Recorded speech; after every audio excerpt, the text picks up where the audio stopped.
Okay, assalamu alaikum warahmatullahi wabarakatuh, everybody.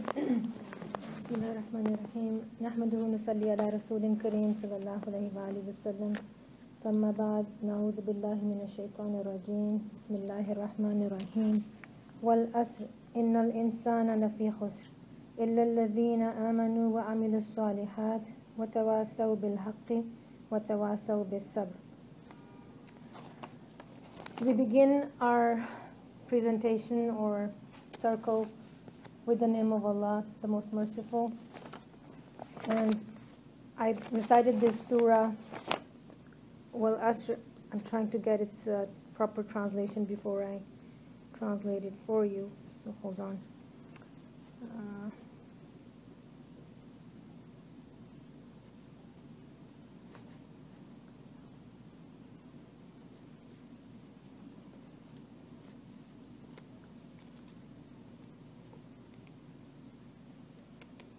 It says, consider the flight of time. Indeed, man is bound to lose himself, or is in a state of loss, except for those who attain to faith and do good works, and enjoin upon one another in keeping to truth, and enjoin upon one another in patience in adversity. So basically, inshallah, today we are meeting here to share goodness and reflect on the message of Quran and the sayings and the examples from the prophetic life, Prophet Muhammad sallallahu alaihi wasallam, and trying to improve our lives and try to live in accordance with the commandments and guidelines that Allah and His Prophet Muhammad sallallahu alaihi wasallam have given us. So I've shared a beautiful dua up here on the board to start our talk with. This is one of my favorite dua, and it goes as Allahumma inni as'aluka ilman nafi'an wa rizqan wasi'an wa shifa'an min kulli da'in. The translation of which is, O Allah, grant me beneficial knowledge, abundant sustenance, and cure from all diseases. I find it to be a very comprehensive dua, and it's recommended generally to make this dua right after drinking Zamzam. And Zamzam is the blessed water that we get from Mecca or Medina. It's the well of Zamzam is in Mecca. And when people go for pilgrimage or big or small pilgrimage, which is Umrah, Hajj or Umrah, they bring it from there. And so I went for Hajj last year, and I brought a share of Zamzam with me today. So I'll share with everybody. I wanted, actually, if we have glasses, we can actually start right now. And we can drink this little bit, everybody, and then make this dua. It's also believed that whenever you drink Zamzam and make whatever dua you have in your heart, it helps, it is answered. And with the barakah and blessing of Zamzam, your duas is also answered, amongst many other things. Anyways, coming back to the topic of basically eating healthy, staying healthy, and following the guidelines provided to us in our tradition. Allah subhanahu wa ta'ala says in the Quran, eat of good things which we have provided for you. Chapter 2, verse 172. At another place He says, eat of what is lawful and wholesome on the earth. Chapter 2, 168. Which means the lawful meaning halal and wholesome tayyib or pure. And then at another place He says, eat and drink but not excessively. Certainly He likes not al-musrifun, or the squanderers. Chapter 7, verse 31. Our Prophet Muhammad sallallahu alaihi wasallam has also given us directions and guidelines, and a number of ahadith and sayings can be found in that respect, specifically about eating right, staying fit, and being in a good state overall, physically, mentally, spiritually. He says, Prophet Muhammad sallallahu alaihi wasallam says that the son of Adam does not fill a vessel worse than his stomach. A few mouthfuls are sufficient for him in order to keep his back straight, and if he must fill his stomach, then 1/3 for his food, 1/3 for his drink, and 1/3 for his air. This is in At-Tirmidhi, which is a collection of ahadith that we can find. And one of the medical doctor, Ibn Masawi, said after reading this hadith that he said, if people only use these words, they would avoid all diseases and maladies, and the clinics and pharmacies would be idle. So it goes a lot to show what relationship our intake with food or our behavior with food can lead us to. We all know it, but these things just give us a little reminder. One of the Western philosophers, Socrates, also said that all diseases begin in the gut, right? And we know that when we eat to our full capacity, when one eats to one's fill, it leads to sickness of both body and soul, and it also becomes a hindrance towards worship of Allah subhanahu wa ta'ala, and we become lazy and lethargic. So all of those things we kind of know from experience, but then why such a great emphasis or significance mentioned in our book of Quran and also prophetic hadith? I always reflect back that obviously Islam is a complete way of life. It's a complete code of life. It gives us directions and guidelines in every aspect of life. And also because Allah subhanahu wa ta'ala says, it goes back to the purpose of our very being, of our creation. He says that in the Quran, وَمَا خَلَقْتَ الْإِنسَانَ وَالْجِنَّ إِلَّا لِيَعْبُدُونَ. And we have not created men and the jinn except that they worship. So if that is our core purpose of our being, the core purpose is our being is to worship Allah subhanahu wa ta'ala, then everything revolves or should revolve around it, right? Our waking up, our sleeping, our eating food, dealing with people, doing everything, apart from obviously the regular religious rituals of praying, physically standing up in prayer or doing Quran recitations and other ritualistic worship.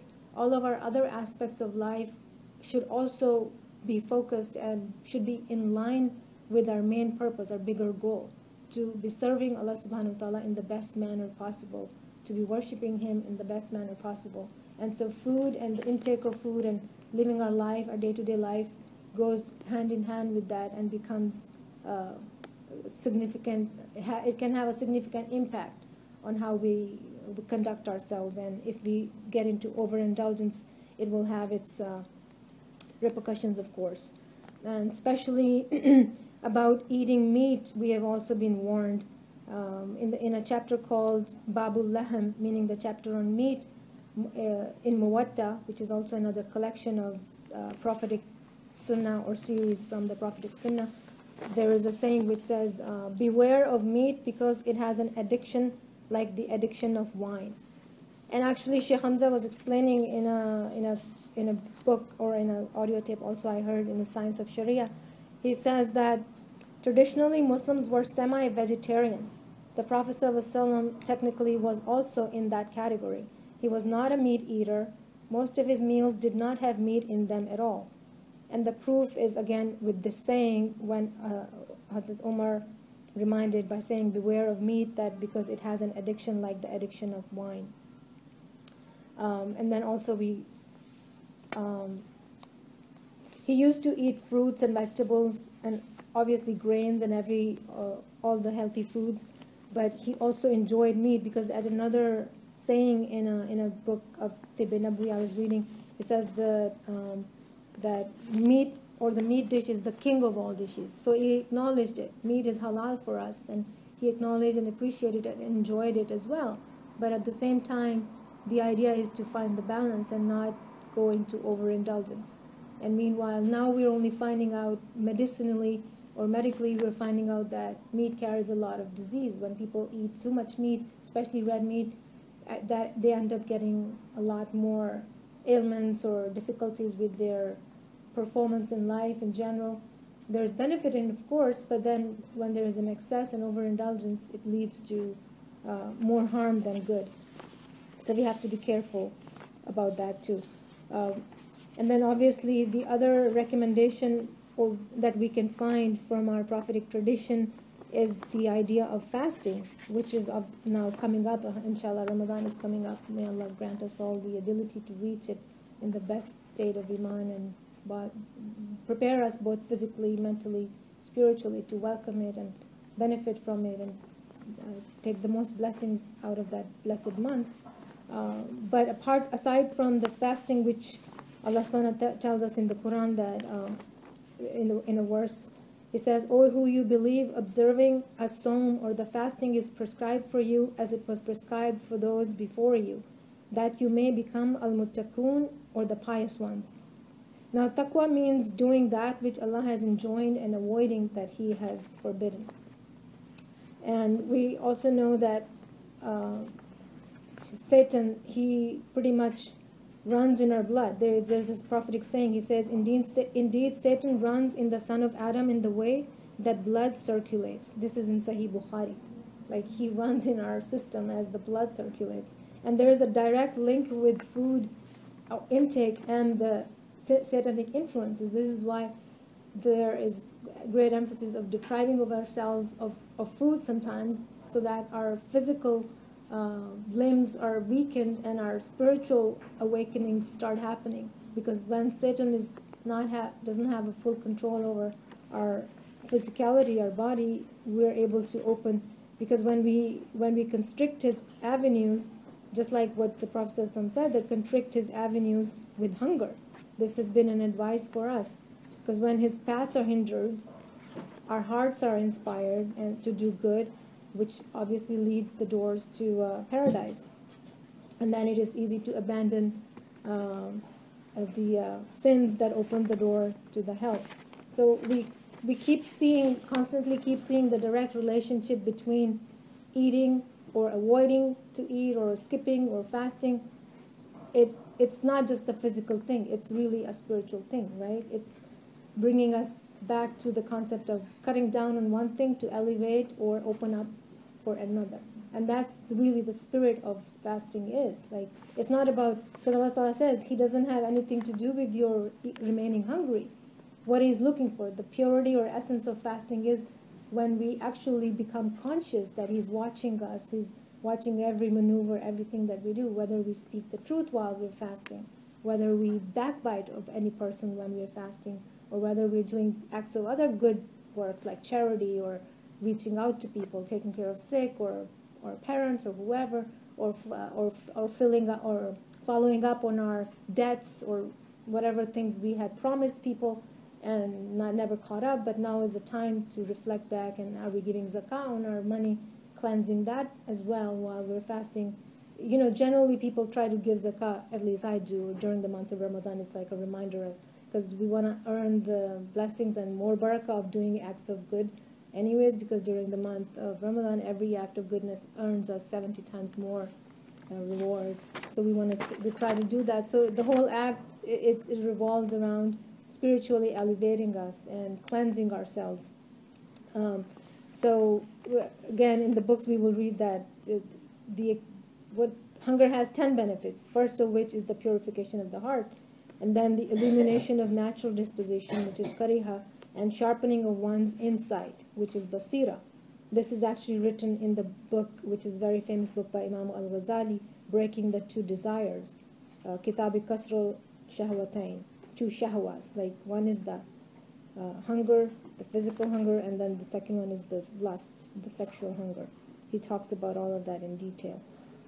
So really the secret of fasting is really to weaken the forces of shaitan and evil, even from within us. I feel maybe we all can relate to it. When we are filled, we have full stomach and everything has been provided for and taken care of for us, we have not many worries, we are prone to erring or committing mistakes or sins, because that's when we are most vulnerable. We are the weakest. Obviously, if we are not doing our azkar and du'as of protection and constantly reaching out to Allah and making our zikr or ibadah, we're just, the body, the physical, our physicality is like ready to be attacked by our enemy, which is Satan. So when we're fully energetic, we're up, gung-ho and ready to go do whatever, we're like right at the edge, at the brink. We can do the good works with that energy also, but we are very, very prone to doing the bad works as well if we're not cautious about, or we're not conscious about how, what we are up against. So this is why it's very important to constantly keep doing our salah on time and 5 times a day, and as much as possible to do extra, plus our protection adhkar, the wird latif, for example, or the morning and evening du'as. to stay protected, because our enemy is right around us all the time. So we have to constantly keep fighting. And personally, I find fasting to be the greatest, for me personally, I think fasting is the greatest shield. And Prophet Muhammad ﷺ actually said it, that fasting is a shield for a believer. It shields you against evil or lust and influences, external influences. So our food and food intake, and then the kind of food we take, and then how we take it, and in the order and manners we take it, all of it has a direct relationship with it, with our spirituality, with our awakening and getting enlightened. Even in other religions, for example, in Eastern Orthodox Christianity, it's considered that it's fasting restrictions to increase spiritual progress. And then also Mormonism, Protestants, many other religions, they say, even in Protestants, they say gluttony and drunkenness are sins to be controlled. So they pretty much categorize gluttony to be a sin. We also find gluttony not to be a very desirable thing. Obviously, we abhor it. We do feel disgusted. At least if I am overindulging in food, I feel disgusted myself. But then also we, as humans, also sometimes tend to be judgmental of other people who are gluttonous or too much into eating. Is part of us is because we care for them, that they shouldn't be doing that. It's not good for them. It's harmful. And part of it is also that we know that it's spiritually affecting them, and it can have some kind of repercussions on their behaviors and dealings with us as well. So all these ahadith, or the verses, what I read with you before, when Allah subhanahu wa ta'ala is guiding us in the Quran about eating, like He literally says to us that eat of the good things which we have provided for you, and eat of the lawful and wholesome on the earth, right? So it's almost like, to me, whenever Allah has a command in the Quran, or something like in a form of fail amr, which is amr meaning the commandment, it's like an order, like do this, you have to do this. So even eating for us, I feel as if it's an order. We have to eat, like a parent telling their child, you have to eat, but then you have to eat proper, right?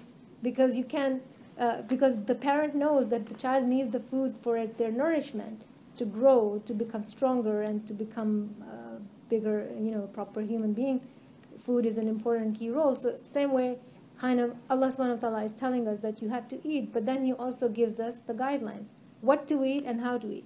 The first very basic thing, that halal food, it has to be tayyib, and it has to be halal. It has to be pure. It has to be earned from pure income, and it has to be through pure sources of income in a rizq and halal. And then it also has to be by proper guidelines, like the meat has to be slaughtered properly, the farm animals should be raised in a proper humane way. All of those things, the guidelines are there, but now we have lost touch.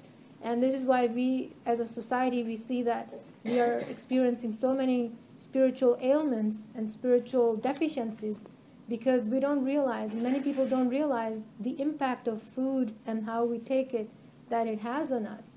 And Sheikh Hamza even sometimes says that even the food preparer, whoever is preparing your food, can have a direct impact on how you feel afterwards.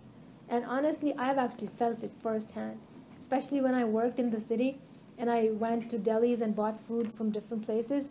And even if it will be the same type of vegetarian sandwich or same type of food that I ate, but some days I felt agitated or different or anxious, whatever. And I'm thinking to myself, I didn't even eat meat, so why am I feeling so anxious? What happened?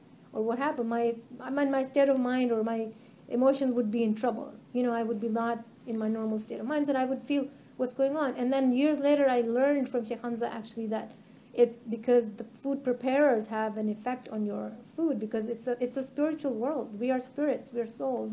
We're, like in the Buddhist saying that we're not human beings going through a bodily experience, but we are spirits going through a bodily, physical experience, right?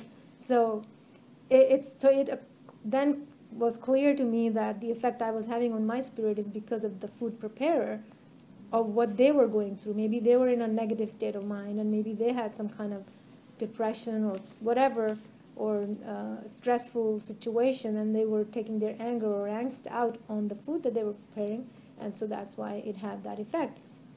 For me personally, what I've tried, like when I've noticed significant difference when I prepare a meal, and if I'm reciting salawat on it or reciting some good, ayats or things, if I'm in a good mood, I know that food is going to be really good or delicious, or at least would not fail. It has never failed me. But if I'm in an agitated mood or a stressful, I try not to even cook because it's going to be burnt anyways. So that happens. So then, sure, I feel there is a direct link between our physical input or things that the way we interact with things, and then the spiritual effects that it comes out with. Right? Do you guys have? If anybody wants to jump in and share something, go right ahead. I have a lot of stories. Sure, share something. Share something with us then. A lot of experience. Please. Both just from. Well, I'm blessed with a husband who is a wonderful cook. Oh, mashallah. That's good. That's always a blessing. And I have a lot of dietary issues with allergies and things like that. And so he's learned to cook very well for me. And he's very, every time he cooks, like even when he's making the harira, it's Moroccan. The harira, he has from Al-Fatiha, he does the salt to a certain point, and then he does the pepper to the rest from Al-Fatiha. Every single time. He shakes the salt according to Al-Fatiha. And that's how he measures the spices. But subhanAllah, I feel this. When I eat from his food, when I bring it to work and I eat from his food, I have a peace. When I buy even from the halal shop, it's not the same. I don't feel the same. There's barakah. There's the barakah that comes from the heart, from the person, from the love and from, Absolutely. from Allah. Absolutely. That's why our mother's food is always the best. What they put in their food, nobody can match.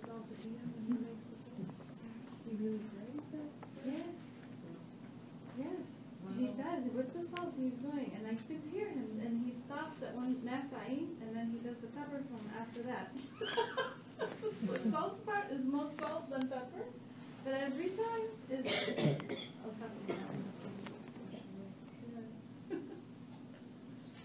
So I'm going to share a couple more ahadith with you that Prophet Muhammad also said that the disbeliever eats with 7 intestines while the believer eat with 1. It's in the Purification of the Heart book by Sheikh Hamza Yusuf. And also there's another one, he says, he who obeys me enters paradise, and he who disobeys me refuses to enter it. Can you even imagine relating this hadith to concept of eating and proper eating? Like, to me, again, it's almost like a commandment. They're like ordering us and asking us, even though they're not, like harshly, like you have to do this. But when you relate these ahadiths that obeying him is a free ticket or entry to Jannah, to paradise, and disobeying and not listening to what he has to say is like we're ignoring, we don't care, is like refusing to enter into paradise. So how simple can that be? Like, just the mere act of eating, simply eating, can be a state of worship, because we know that we're eating because we have to nourish our body good enough, proper enough, so we can worship Allah subhanahu wa ta'ala properly, and then do works of goodness and eventually lead to Jannah and paradise. But by the same token, we can look at it as following the commandment of Allah and His Rasul sallallahu alaihi wasallam to eat and eat proper and follow the guidelines of doing the voluntary fasting. For example, Prophet Muhammad sallallahu alaihi wasallam always did Mondays and Thursdays. He always fasted. People asked him why did he fast on Mondays, and he said because that's the day when he was born, so as a thankfulness he fasts on that day. And then he also fasts on Thursdays because that's when he said that's when our amal, or the book of deeds, is presented, and the angels are switched, so the books are presented to Allah subhanahu wa ta'ala every Thursday. So I want to be in the best state of being, in a best spiritual state. And then now the West is only catching on. There's these couple of guys, doctors, actually Dr. Michael Mosley and Mimi Spencer, who came up with the fast diet. They wrote a book also, and this is to lose weight, stay healthy, live longer, and the simple secret, intermittent fasting. They say fast Mondays and Thursdays, and they even allow drinking or taking small liquids in between here and there.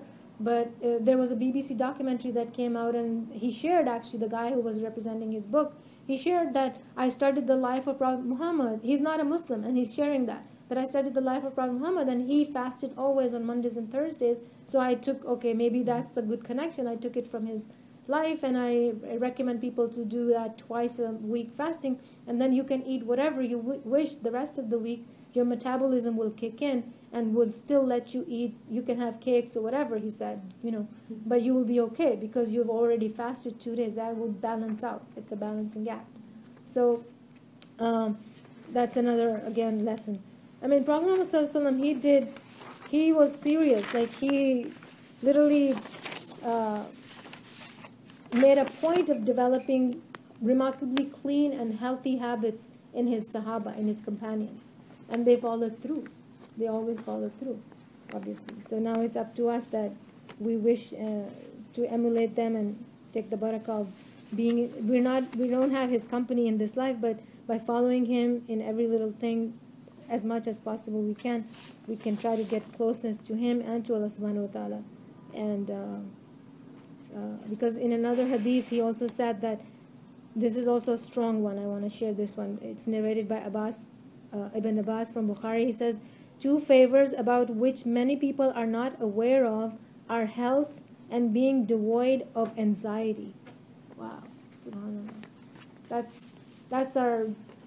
That's what we hear now in this successful or developed countries. We feel we don't have the issue of hunger, right? We have food and everything, but people are deprived of health and they're anxious, depressed. They're on, half of the country is on antidepressants. Why? Like, when we are eating full, when we've been given everything, we've been given so many blessings, yet we have spiritual ailments and psychological issues and have anxiety. I mean, Prophet ﷺ, he spoke the truth. So I want to move on. I think those are enough hadith. I had brought some recommended or his favorite foods. The 12 foods that are Prophet Muhammad ﷺ's favorite foods. You can pass it around. That he always had. So I'll quickly go over the list just to share, because there's benefit in them just by being a gift from Allah anyways, but then especially because they are the Prophet's favorite foods. Number 1 on the list, top of the list, is barley.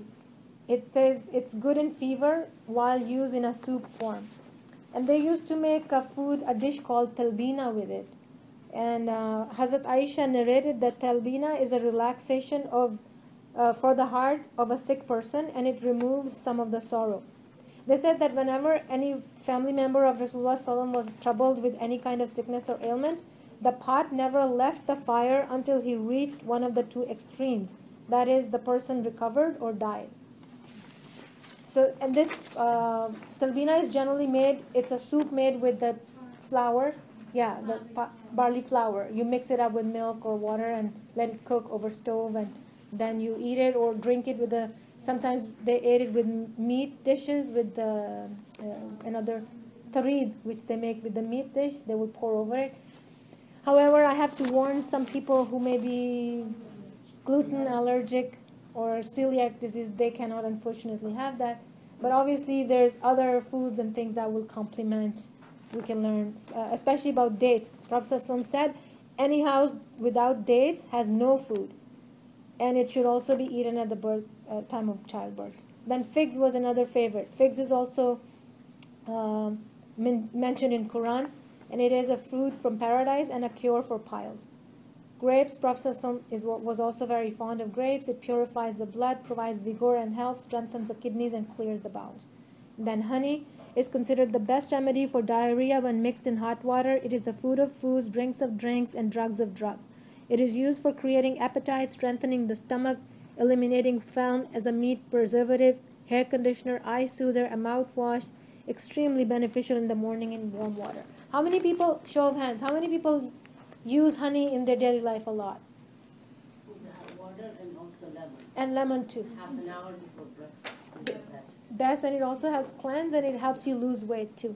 But I also learned recently from my family in Michigan that there's a big difference between the natural honey that's not pasteurized, Good that point. has this health. Absolutely, benefit, that's a good point. and the one that's been boiled and that's like commercial. commercial, Exactly. it loses a lot Right, of that's why its- it's always recommended to try to get raw honey Raw and honey. from your area. This is also another key. The bees from your area, they will be more better for you instead of like, get a honey from Canada. I actually used to get, because there was a good vendor, a Muslim vendor, he sells at actually conventions and every place. He brings all of his honey and I love their honey. But then since I learned that we're supposed to get honey from our locality, because we're living in that air. The local So- area means 35 to 55 miles. Yeah, regarding exactly, honey. yeah.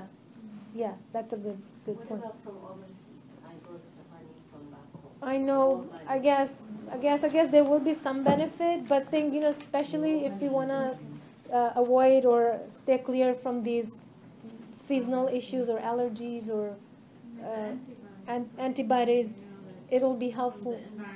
The environment. The bees from your environment are better. Then on melon, the Prophet said, none of your women who are pregnant and eat a watermelon will fail to produce offspring that is good in countenance. So beautiful babies, link it with melon. Any kind of melon, watermelon, yellow, orange, the cantaloupes, all come in that category, by the way. Honeydews, they all fall in that category. And then for milk, Prophet also said that milk wipes away heat from the heart, just as the finger wipes away sweat from the brow. It strengthens the back, improves the brain, renews vision, and drives away forgetfulness. Again, raw milk from the goat, the best thing. The FDA wouldn't approve it, but stay away from pasteurized at least. Because heated food, anything heated, by the way, not just meat, is dead food. Because you're killing the good stuff in it, like most of it. I mean, obviously for meat, that's a different rule. You have to cook it and let the bad stuff get killed.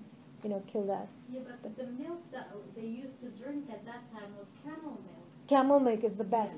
not cow milk. Exactly. It's not like the best. Exactly. Well, again, for here, I meant like for here, we should, try to get the alternative. But camel milk is definitely the That's best. what they meant. That's Yeah. what they mean.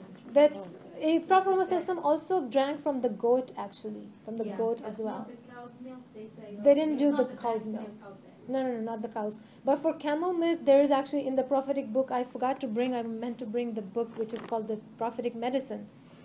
Everybody should have that in their household, in their language. I have it in my language, Urdu, Tibbe Nabawi. Prophetic Medicine. Or it's a collection, it's a translation from a hadith. I can look it up, proper name from the internet. But again, almond milk, I would say take almond milk, that's fine, but it's not in the category of the benefit of the milk that he's talking about here. And also, if you're taking any kind of nut milk, make sure it's organic. Because the thing with nuts is that nuts, again, are a fatty product. And so the more fatty products that are going to sit in your system, if they have pesticides and chemicals on them, they're going to stay in your body or system for a longer time, causing all kinds of ailments and disease down the road. But that's So- the problem with most cow's milk here, is that it has the hormones and Hormones and GMOs nowadays, it's actually, that's why you see people have become milk intolerant. Why? How come? It's like a fitra, nature. Prophet Muhammad, when he went for Miraj and Isra Miraj, and he was given the choice of drinking from, three things were presented to him, and one of them was wine and the water, was it the second one, and then milk, third one, or just between milk and wine, he picked milk. He preferred milk, and then the angel Jibril said, yes, you picked something on the fitra, on nature. Your goodness picked that, even though he was allowed or given wine to drink as a drink, but something which was close to his fitra, it cleanses and it's beneficial. He drank milk, so it has beneficials. It's for him and for all humans, something that had to have benefit in it. All the babies, when they're born, they nourish and they start with milk. So how can that thing be harmful for you? It's not the milk which makes people lactose intolerant. It actually is the extra stuff that they have put in. I've heard personal stories actually that people who drank from the raw milk or purest kind or in other countries, they had no issues. They had issues with milk here. They were lactose intolerant here. So, anyways, I think we should move right along. Then mushrooms was also, Prophet said that mushroom is a good cure for the eyes. It also serves as a form of birth control and arrest paralysis. Now with mushrooms, we also have to be careful. Sometimes they say that the button mushrooms are not good for everybody, especially it has, I think, more with people with breast cancer issues, because it causes extra, what is it, progesterone, or one of the progesterone, or the other one, the testosterone, estrogen, yeah. So button mushroom is no good then. But if it's the shiitake, or however you pronounce it, portobello is okay, but shiitake is actually the best one. It has the best benefit. So again, the thing is that when we're reading these things, and especially when we're reading in English translation, sometimes we don't actually get the real deal. Like if we said mushroom, but which kind of mushroom? What did they have back then? What's the context, right? So we forget, or we lose sight of that. And I don't want you to go home and start, oh, I'm going to start eating a lot of mushrooms now, or I'm going to start milking up a lot more. We have to respect of who we are, where we are, what our surroundings are, what our bodies have already become now. Let's fix that first, and then go back, or try to get back to the sunnah slowly and surely, inshallah. But these things are beneficial. There is no harm in general in these things. And then olive oil, my top favorite, excellent treatment for skin and hair, delays old age, and treats inflammation of the stomach. Olive oil has so many benefits. And there is even a hadith I was reading in that book again, that it also prevents from satanic influences. Like somebody who has a massage done all over the body with olive oil, it keeps the jinn away. So I'm sure it probably is the repellent. Sometimes jinns are repellent. They are very much, odor is very significant to jinns. There's special, sometimes there are special fragrances or things that they burn, like a tree of neem, or frankincense, luban. And then there's another one which is very bitter, nasty smell, but the teachers of the spiritual healers, sometimes they burn these things, because that smell makes these, drive them away. So then when I read that hadith, that if you do the massage with olive oil all over your body, you're protected, physically from the harm, because they probably don't like the smell of it either. And then zaitun, or olive, is also mentioned in the Quran again, because there's a surah whereby Allah subhanahu wa ta'ala swears by the teen, which is the fig, and the zaitun. Watini was zaitun. So when Allah subhanahu wa ta'ala swears by something, that's significant. There's something serious about. Anyways, next is pomegranate. And then Prophet said that it cleanses you of Satan and evil aspirations for 40 days. There's another hadith that there is a drop or a little bit of an effect from Jannah. No single pomegranate is without that. So pomegranate is also mentioned in Quran. And so every time you're eating pomegranate, at least when I learned it, if you are peeling it and taking the seeds out, make sure you don't miss out any single seed, because you don't know, maybe that Jannah drop from paradise was in that seed, right? But even in otherwise, like dealing with your food, and one of the other things which I wanted to mention, I think I had it but I forgot, is to be careful about wasting food, or dropping, or unnecessarily not cleaning up your plate, for example. There's a hadith actually that when you finish up your food and cleanse the plate, and even lick with your fingers and cleanse the plate properly, the plate is actually making dua for you, is like really thanking, and they make dua for you that, bless the person or whatever. And then also there's a hadith that it's not coming to me, but there's barakah in every part of the food, right? So you don't want to leave anything behind. Maybe you're too full and you didn't finish up the last bite. Maybe the most barakah was in that food. So you don't want to lose that. In the era, the food that you left in your plate It's going to witness against you. That's huge. That's huge. So let's not try to deliberately. I mean, I honestly try not to waste food at all deliberately. Even if a drop of rice falls, I just get agitated, especially when you're feeding your babies. My sisters used to feed the kids, and if the food was like the rice was sticking to their shirts or falling off, I would be picking it up, because I just get nervous about. We should not do that. Actually, there's a beautiful story which I just got reminded, and I really want to share that. I think it's from the prophetic. It's from the tradition of Moses, not from the Prophet Muhammad's tradition. And if you guys have heard it, anybody can correct me. But there was this very rich, filthy rich man, and he was a trader, and he had lots of wealth, and he used to travel between the places. And it came to a point he became so rich, so filthy rich, that it was so much difficult for him to manage all of this wealth. So he goes to Prophet Moses and said, give me some directions, tell me, how do I get rid of this wealth? I cannot take it. It's like too much for me. How do I manage it? He's not looking to manage this wealth. So Prophet Moses advises him. He says, take some of your wealth, some of your grains, crops from the crops that he used to grow, and take it to the next town over and distribute it to poor people. And this way you'll get rid of some of it. At least, you'll have your load lessened. So he says, okay, I'm going to do that. He gets a bunch of camels, the caravan built, and puts a lots of grains on each back of all these camels, and off they go. And while they're traveling, he notices that grains are falling off from them. So he has a big colander. He's chasing them, and he keeps collecting. Like as the camels pass on, he goes and picks up all the grains that have been mixed up into the soil, in the sand, right?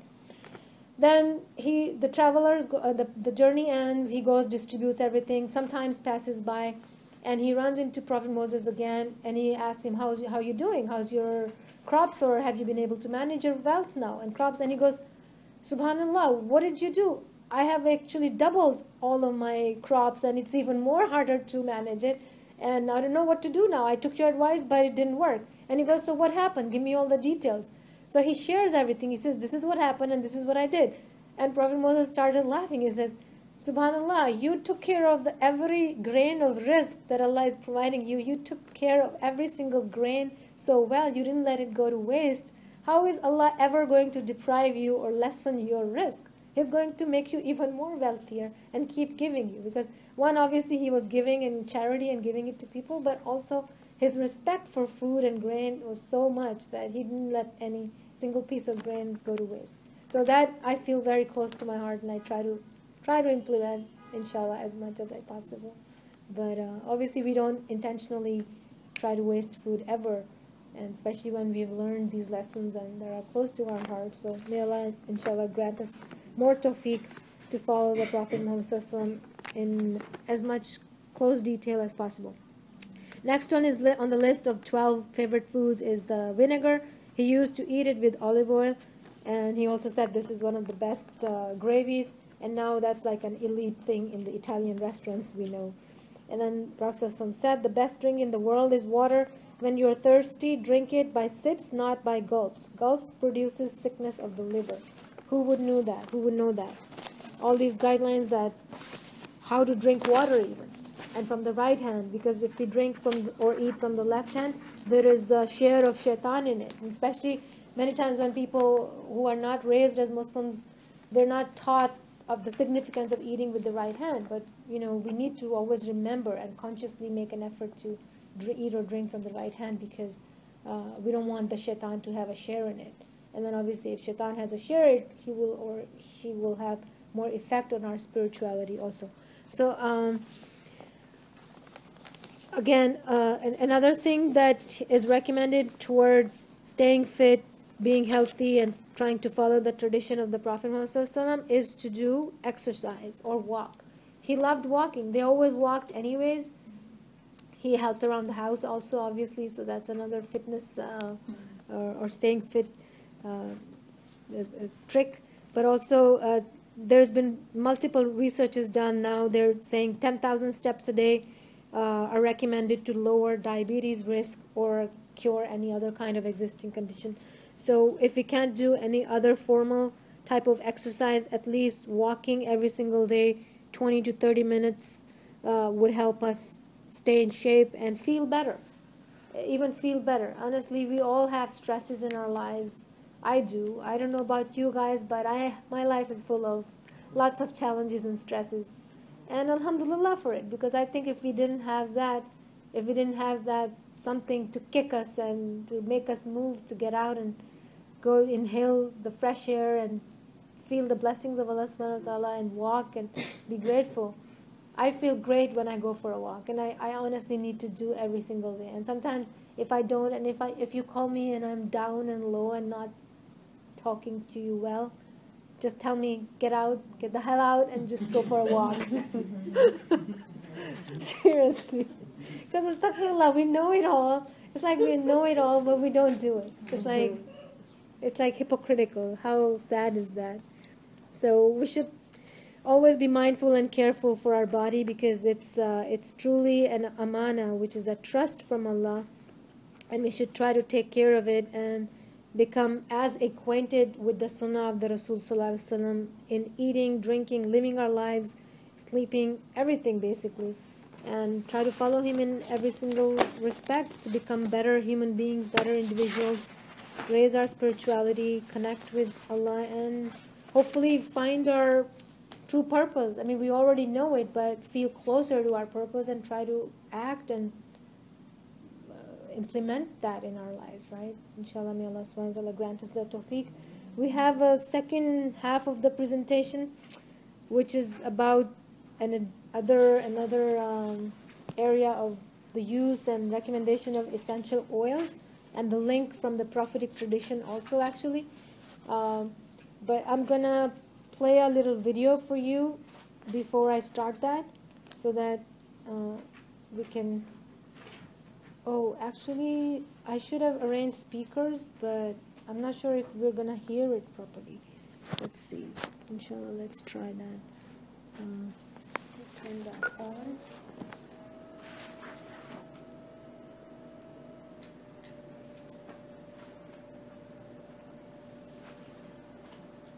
Does anybody have any questions, by the way?